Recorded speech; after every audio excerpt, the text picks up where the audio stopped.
Welcome into another episode of Locked On Phillies. And in today's episode, we're talking about a sweep of the Brewers. Are you kidding me? That is an incredible effort in more ways than one. We'll talk about how they got the job done. Also, we'll preview Phil's Mets in London over the weekend. That's going to be an awesome moment for the Philadelphia Phillies and their fans. And also, we can finally, I think, we'll have to have a conversation, but I think we can finally put a narrative to bed when it comes to this 2024 Philadelphia Phillies team. All of that in today's episode.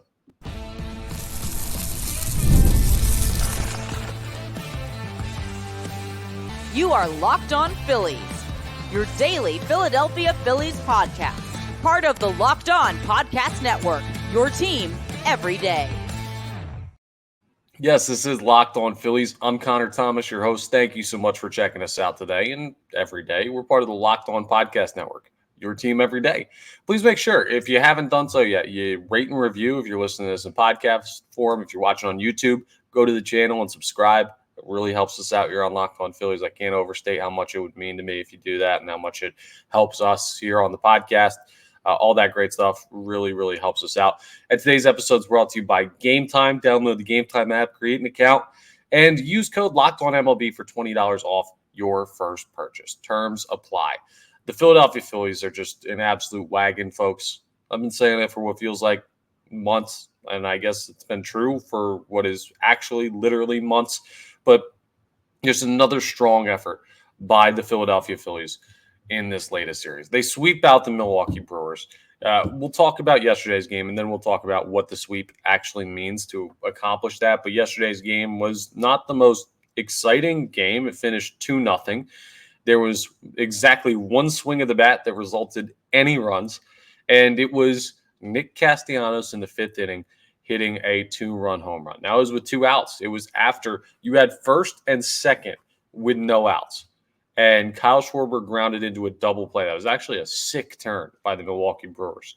And now you got a runner on third with 2 outs and Nick Castellanos up. And you're like, okay, well, need something to happen here because it's kind of a quiet offensive day again. It was only the 5th. So it wasn't like Alec Boehm's game-tying home run in the bottom of the 8th, like what you saw on Tuesday. But still, it was a spot in the game where you're like, we could really use something here, folks. And Castellanos sends one into the seats. You knew he got it as soon as he swung. It wasn't like way out, but he kind of had that look. And home run hitters know when they get them, and they know when they don't. And the Philadelphia Phillies and Nick Castellanos knew he got that one.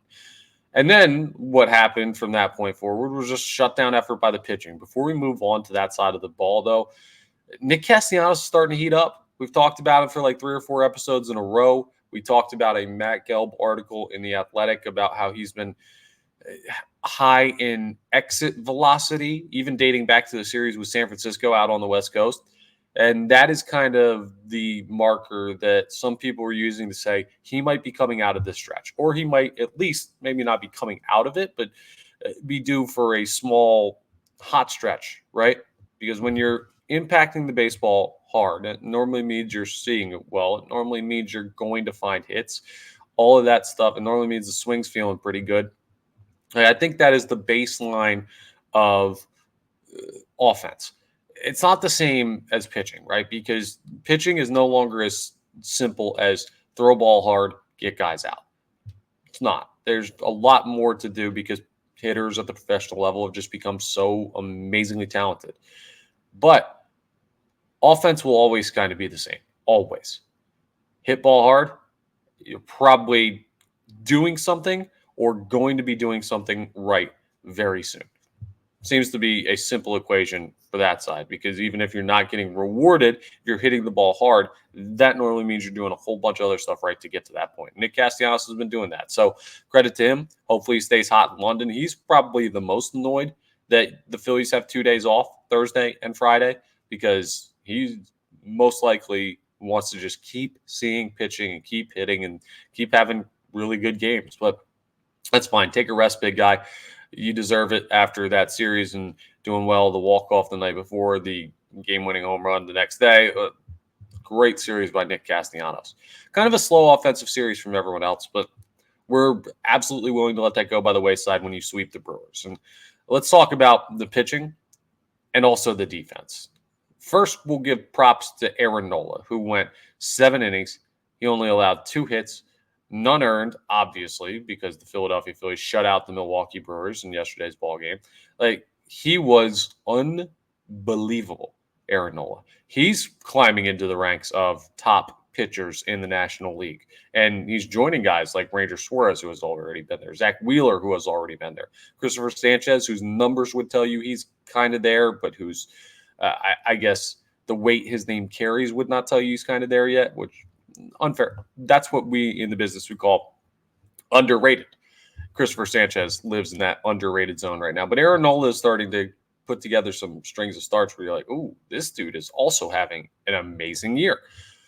That's awesome to see. Dude, his breaking stuff was so good yesterday, and his control was so good. Everything about Aaron Nola's performance was so darn good.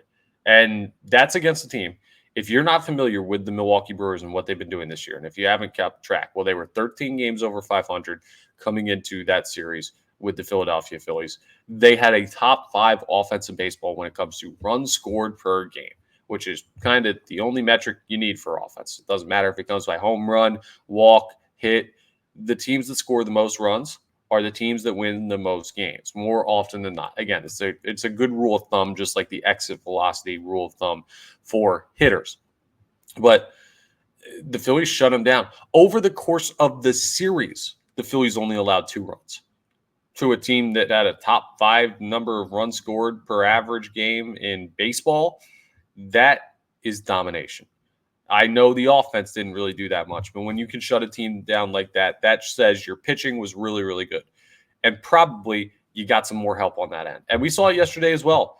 Defensively, they were amazing once again. Some really great plays by Bryson Stott. Bryson Stott can get up, dude. I didn't know he could jump like that. Like, I knew he was athletic, but he's showing off the hops big time this year.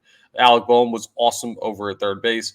The outfield was pretty darn good. Christian Pache made some nice plays out there. Like, everybody was contributing. And I don't know what more to say about this team, but they can win in a billion different ways. The bullpen, don't let me forget the bullpen. Jeff Hoffman and Jose Alvarado come in for the 8th and 9th, and they absolutely locked the door down. Alvarado, some emotion at the end of that game, even though it wasn't really like in trouble. Whenever you're getting a save and you're in a 2-run ball game and you got a chance to work out of stuff, yeah, strut your stuff, big man. Come on. Like, that's the type of stuff that you are going to see from teams that are playing well. The momentum's going to be there. The reaction's going to be there. Everybody's zoned in all the time. It feels bigger. Like, when the Philadelphia Phillies played that game yesterday, they were playing we can sweep the Milwaukee Brewers. We are staying on this team. We could go get our 44th win of the year. We could just continue to keep our foot all the way down on the gas. It feels big. It feels important. When the Milwaukee Brewers are playing that game, they're like, man, it's game 3. We lost the first 2. I'd really like to not get swept. We're still up in the division. Not like the best team in baseball, but we're still good. We can make this work. Like, can't you tell the level of those types of approaches? And I'm not saying that's blanket approach for every team and every player and all that stuff, but generally that is the feeling around teams going in the direction the Phillies are going and teams in the direction the Brewers are going. And the Brewers are still heading in a great direction. That's still a very good team. But the Phillies are kind of just more focused, more talented, more hungry for wins right now, it seems, than every team that they run into, not with that West Coast trip notwithstanding. And you're going to have blips on the radar like that where you just don't play that good at baseball. The Phillies came out of it. It's awesome to see. They're incredible at home, by the way. In the last 25 home games, they're 22-3. That is unbelievable. You don't see that. I'm going to use the word unbelievable so many times in this podcast, but you just don't see it. It doesn't happen. And the Philadelphia Phillies are doing it. But maybe the most impressive thing, the most important thing is winning baseball games. But the Milwaukee Brewers came into this series having not been swept at all year. They had not lost 3 or 4 straight games to any team. And the Philadelphia Phillies, not only did they do that, but they did that by literally cutting their legs out from under them and saying, you're not scoring on us. You're going to score 1 run game 1, 1 run game 2, And then game 3, don't even think about touching home plate. Stay away from it. And that's super impressive because of what I told you about the Brewers' offense. But it's also impressive because now that the Brewers have been swept, there's only one team in the National League that has not been swept yet this year. And I think you're all screaming it at your phone or your laptop or your tablet right now. Yes, the Philadelphia Phillies are the only team left in the National League that has not been swept this year. Pretty darn good sign that you're doing some things right. Coming up next, we're going to talk about the London series. And that's because I have a crossover episode that I'll tell you about in a little bit too that I'm doing tonight. So won't get a true chance to preview it tomorrow because I'll be talking about some more overarching stuff from the Phillies season. But we'll preview it today and give you a look at Phil's Mets, how the Mets are playing. Not great. Who's going to be on the bump? Still up in the air. A lot of stuff as we continue today's episode of Locked On Phillies. All right, let's talk about PrizePicks because this is a great time to jump on PrizePicks if you haven't yet. I don't know what you're waiting for, but they're America's #1 fantasy sports app. They got more than 5 million members. It's the most fun, exciting way to get in on the action while you watch your favorite sports and players. All you do is you just pick more or less on 2 or more player stats for a shot to win up to 100 times your cash. Doesn't that sound great? You put in $10. What's 100? Well, let's just do one because I'm not a math guy. $1, 100 times, $100. Sounds like a pretty darn good deal to me. Doesn't seem too difficult either, and that's because it's not. With PrizePicks, you could turn $10 into $1,000. See, I could have just continued reading the copy. They would have given me the math in a single game watching your favorite sports this summer. Listen, you hear how dumb I am with math. Even I'm smart enough to make money with PrizePicks and figure this out because I watch sports. I mean, you can make a PrizePicks lineup in as little as 60 seconds. You just need to pick more or less on 2 to 6 player stat projections and you're locked in. So for like example, let's look in retrospect because the Phils are off the next couple of days. But yesterday, if you would pick overall on Nick Castellanos home runs, if they said, okay, more or less than half a home run for Nick Castellanos, bang, you got it. If you had picked more or less on runs by any Brewers player or runs allowed by Aaron Nola, and you picked less, bang, you got it. They shut the Brewers out. That's 2 right there. That's honestly all you need to win. But you can add a couple more in there, like hits from certain players, strikeouts from certain pitchers, RBIs, all of that great stuff. You can put it all together and make some money. It's not just baseball. You can do it with a bunch of different sports, hockey, basketball. I mean, really anything that's on. PrizePicks will give you options to figure out how you can make some money. So go ahead and check it out. I mean, what do you need? An extra $100 or something? Fine. They'll give it to you. Download the app today and use code LOCKEDONMLB. You'll get a first deposit match on PrizePicks up to $100. Again, you download the PrizePicks app today and use code LOCKEDONMLB. You'll get a first deposit match up to $100. So go ahead and check it out. PrizePicks. Pick more, pick less. It's that easy. All right, we're previewing Mets Phillies in London. Yeah, we got a couple days off before that, but I've only got one more episode this week besides this one, and we're going to be doing a crossover episode with Paul Francis Sullivan, Sully of Locked On MLB. I'm recording that later on tonight. That's going to be posted for tomorrow's episode. I'm sure we're not going to get too deep into the specifics of Mets Phillies. We will talk about the London series a little bit in that episode, but it'll be more of a, hey, Connor, is your team cheating? How are they this good? And I will say, no, we are not the Houston Astros. The Philadelphia Phillies are just better than everybody else right now besides the Yankees. Okay, I'm done role-playing an episode that I'm going to actually post for you guys. So that's why I'm previewing Mets Phillies today, though, for example. And it'll be interesting to see how the Phillies do with 2 days off. This is going to be something I'm watching very closely because if the Phillies do indeed win the NL East, long way to go still. If the Phillies maybe become the best team in the National League when everything's all said and done, long way to go, but they're in position to do both those things. It's going to lead to the dreaded playoff bye. And a lot of people are concerned with the playoff bye, not just in Philadelphia, definitely in Atlanta, out in LA. How do you stay fresh? How do you stay hot if your team is playing well with a couple of days off while the wild card series play out? It's difficult to do for some teams, and for some teams it's not. But this is going to give us a mini look at it. The All-Star break will give us a mini look at it as well. How does this team do when they don't play for a couple days? And we'll see how they come out against the Mets. But Saturday's game, the other thing that you want to know, game times, right? not GameTime. Best place to go get tickets. Go ahead and check them out. Sponsor of the show. Love GameTime. But no, game times for these games in London. Saturday is 1:10 p.m. and Sunday is 10 a.m. Obviously, a major time difference playing over in London. So you want to make sure you don't miss these games. You don't wake up and say, okay, well, I got time. Phil's don't play till 6:40. Oh, wait, they're in London and you missed half the game. That's something to keep an eye on. They're going to be playing at West Ham United Stadium, by the way, for a little bit more information on the series. West Ham, you know them as the villains from Ted Lasso. They're not actually villains in real life. Solid soccer organization, football organization, I'll call them by the way they want to be called since they're going over to their country. Premier League team. I saw a video of them changing over to the baseball stadium. Actually, honestly, pretty impressive, and the field looks really nice. So that will be fun. But the Phils playing the Mets could be even more fun. The Mets come into the series 27-35, 12 games below 500. The Phillies 44-19, which puts them, by my math, 25 games. 25 games? That can't be right. 25 games above 500? Someone double check my math on that. 25 games?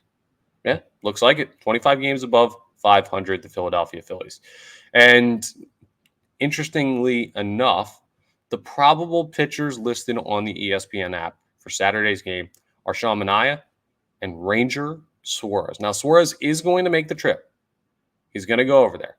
He got hit in the left hand, his throwing hand, and removed from his last start. He's had, like they've shown it on the TV broadcast, a wrap under like some weird, like almost looks like a sweater for your hand. I don't know what contraption they are. Maybe it looks like it's to hold ice on there. He may throw. If not, I imagine it'll be like Spencer Turnbull in an opener type of situation, and then you go Penn for that first game. It's not ideal, but it might be what you have to do. Suarez is on the trip, so maybe Ranger Suarez will start in London. If you're going to that Saturday game and you're listening to this as you hop your flight across the pond, well, that could be good news for you. If he doesn't go, though, the Phillies will still have the major advantage in this game. No money line or anything, no betting lines on this game yet. But according to ESPN Analytics, the Phillies have a 62.4% chance to win on that one. Some things to take a look at for the New York Mets before you go to game 2, just when we're overviewing this team. The Mets just went ahead and swept the Nationals.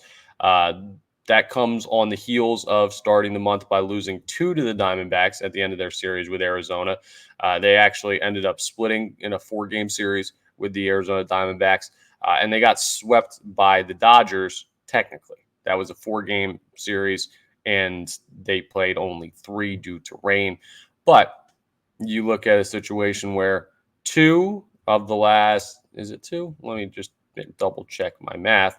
At least one, so one was a sweep, one was a split, and one they swept. So the Mets have kind of been all over the place. They've been playing solid baseball, but they haven't really been putting together consistent efforts, and they haven't really been able to play that great of competition either. I know they played the Dodgers there, but most of the teams the Mets have been playing, it's not like they played a murderer's row schedule. They don't really have that much going their way. Pete Alonso has 14 home runs. That's a guy to watch out for. Starling Marte, 276 average. That'll show you where their team is at average-wise. These are their team leaders. And Francisco Lindor has 31 RBIs. Alec Boehm has 50. It's just they're not that good of a team. They're not. They're a solid team. They're a divisional team. They're going to make it tough, but they're not that great of a team. And then Sunday's game, it looks like it's going to be Taijuan Walker on the mound against Jose Quintana. Everything I'm hearing about Walker is they're not skipping his start. Part of that has to do, I think, with trying to save guys in case Suarez can't go or can't go long. Another part of that is, hey, we can kind of afford to not make changes to the rotation right now. And to that, I would say Spencer Turnbull's better, but the Philadelphia Phillies have gotten to this point where they are right now by being Ranger Suarez. Low heart rate, don't freak out, steady the course, continue with what you've been doing that got you here, and it's been working out. So who am I to really question a 44-19 team that has done seemingly everything right this year? It'll be a fun series in London. I would like the Phils to win one of the 2. That's all I need. I don't need you to sweep the Mets. Win 1 or 2. That's fine. If you drop 1 to the Mets in London after sweeping one of the better teams in baseball, we will live with that. If you sweep the Mets out of London, well, I think that makes the Philadelphia Phillies the president of London or something. I don't think they have a president, but you get what I mean. That would be very cool to see. We'll keep an eye on it. It'll be a fun series either way, and I hope you enjoy seeing your team in a very unique spot. Coming up as we wrap up, we're going to talk about just a narrative that needs to be put to bed. And I think it has been, at least I do. And I noticed something interesting over the night, I guess yesterday evening, when I started looking through some social media stuff. I'll tell you what it is and why it matters as we wrap up today's episode.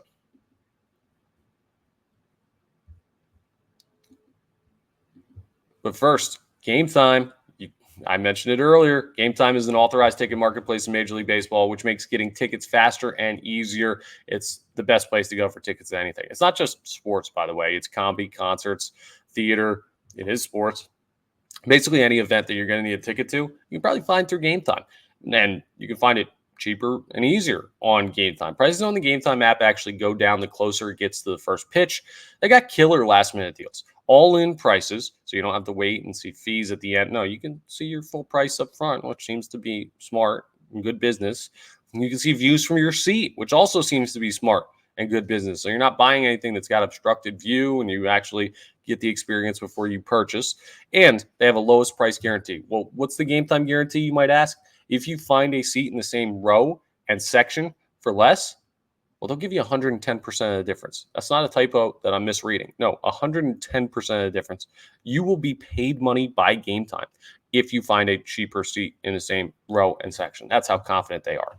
GameTime takes the guesswork out of buying MLB tickets. It also takes the guesswork out of buying concert, comedy, theater. Like, they don't just do that for baseball fans or football fans, hockey, basketball fans. No, they do that for everybody who uses the GameTime app and all the stuff that they have tickets for. So what are you waiting for? If you want to go to a game, I know all of you do with the way the Phillies are playing, download the GameTime app, create an account, and use code LOCKEDONMLB. You'll get $20 off your first purchase with that code. Again, create an account and redeem code LOCKEDONMLB for $20 off. Download GameTime today. Last-minute tickets, lowest price, guaranteed with GameTime. We're wrapping up with this, right? How many times this year have we had to deal with people saying, the Philadelphia Phillies have not played anybody. They can't beat good teams. Oh, they're beating these teams under 500. Yeah, shut up. You can shove it right now. Like, for all I care, the Philadelphia Phillies have proven everybody wrong all season long. And I know there's a ways to go. And I know the second the Phillies misstep, there will be a lot of people in my mentions and your mentions and just tweeting out the Phillies mentions about how, oh, see, you weren't as good as you. I don't see that as going to be a possible outcome. Well, it's a possible outcome. I don't see that as a likely outcome because I think this team is just nasty. But I noticed something, right? Last night, I was scrolling through, like I like to every once in a while, just to get the national perspective on the team somewhat from the national perspective. I read the Instagram comments or the Twitter comments whenever MLB tweets out the final score of Phillies games. I see what people on social media are saying. Now, I understand people on social media, not the cleanest representation of the entire population, but it's who we interact with from other fan bases more. I don't really see Braves fans that often. So last night was the first time I can remember for a long time, over a month, that I saw more, wow, the Phillies are nasty comments than they haven't played anybody. They're still the one-off, like, people are just trolling, but the narrative has finally started to shift on the Philadelphia Phillies. And I think we can put that narrative to bed that they can't beat good teams. They just swept out a team that hadn't been swept, top 5 offense in baseball, 13 wins over 500 coming in, division leader by 7 games coming in the NL Central. The Brewers are a good team, and the Phillies just absolutely shut them down. So hopefully that's the end of that. It may come back at some point, but I think we finally started to beat those allegations, if you will. And why that matters, it's a show of respect from other teams and other fan bases around baseball. When they're doing that, partially they're scared of you, but partially they don't believe in you. They still have reservations on whether or not this team is actually this good, and they're holding out hope that you're not. And when you start to see fans of opposing teams or fans of neutral teams around baseball give up those talking points, that means your team has just become so good that there's very little they can say about them. Now, that can change in a snap, but for the time being, it looks like the tides are shifting on public opinion on the Phillies. Not that everyone didn't think they were a great baseball team, but now it's just kind of like, what do you even say against this team?